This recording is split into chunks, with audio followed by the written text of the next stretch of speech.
E aí pessoal, beleza? Bom, tô fazendo mais esse vídeo aqui e ele vai ser um pouco mais curto do que os outros, porque eu vou estar mostrando para vocês só alguns sites que a gente utiliza para poder consultar as documentações das ferramentas que a gente utiliza dentro do projeto. E é basicamente o site principal da nossa ferramenta gerenciador de pacotes, né? O primeiro site é justamente o do NPM e o segundo é o do Yarn, que são as ferramentas que a gente vai estar utilizando para poder instalar as bibliotecas dentro do nosso projeto.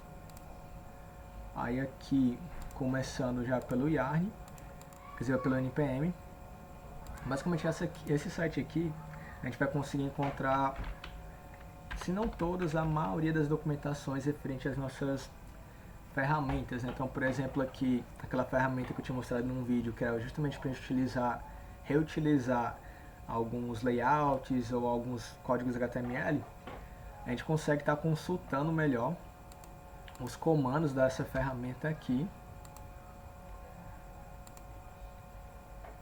e ter uma noção também do que está disponível para a gente, né? Às vezes a gente só sai utilizando, mas tem outros comandos que também são úteis e na documentação tem uma explicação mais sucinta, mais direta, né, de como é que a gente pode estar utilizando e tirar o máximo proveito daquela ferramenta, né? Aqui, por exemplo, já explicando como é que seria a configuração básica, né, para a gente estar utilizando isso e finalmente conseguir reutilizar o layout dentro do nosso HTML. E aqui, bom, ele está trazendo basicamente as features principais, né?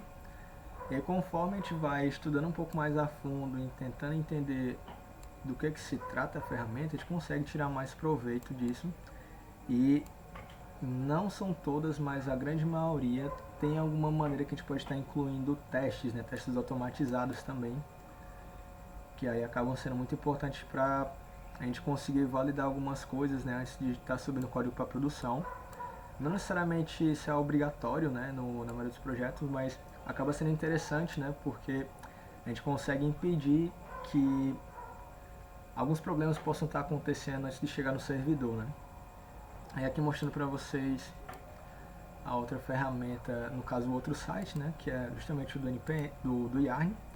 Esse do Yarn, ele já tem uma documentação que, na minha opinião, ela é um pouco mais direta, ela é bem mais interessante.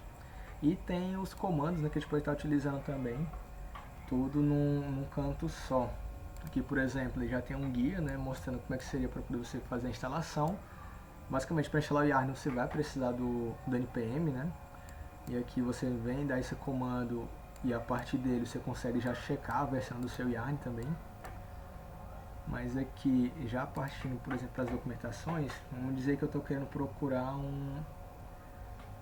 alguma ferramenta específica que me ajude a trabalhar com notificações, né? Um exemplo muito clássico aqui é o do Bootstrap Notify. Aqui basicamente a gente coloca o nome da ferramenta, né? Ele já traz uma lista pra gente.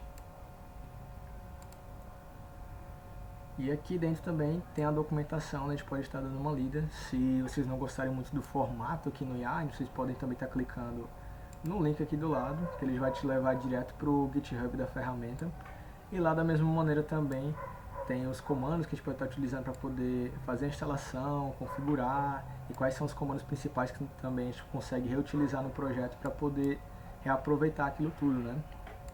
Essa aqui é uma ferramenta muito interessante para que a gente consiga notificar o cliente o que está acontecendo no sistema, né? Então, um exemplo seria quando a gente terminou de criar com sucesso uma lista, o sistema ele vai notificar para o usuário, deu certo criar a lista. Ou então, quando você deleta, a gente avisa para o usuário também, olha, deletou a lista com sucesso.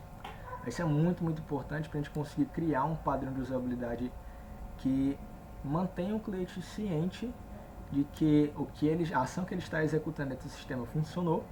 E caso não funcione, a gente consiga notificar para o cliente dizendo, olha, teve alguns erros que aconteceram nessa sua ação, para que o cliente também consiga se corrigir, né, e efetuar a ação que ele deveria.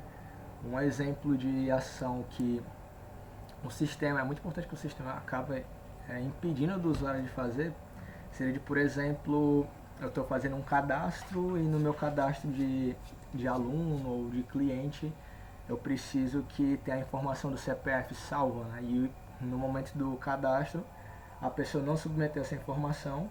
Nesse caso, o sistema ele deve parar, né, o salvamento e notificar para o cliente, olha, está faltando o CPF. No caso do sistema que a gente tem agora, a gente tem basicamente uma validação de tipo, né, lá na nossa model. Então o que acaba acontecendo é que o cliente, por mais que ele tente salvar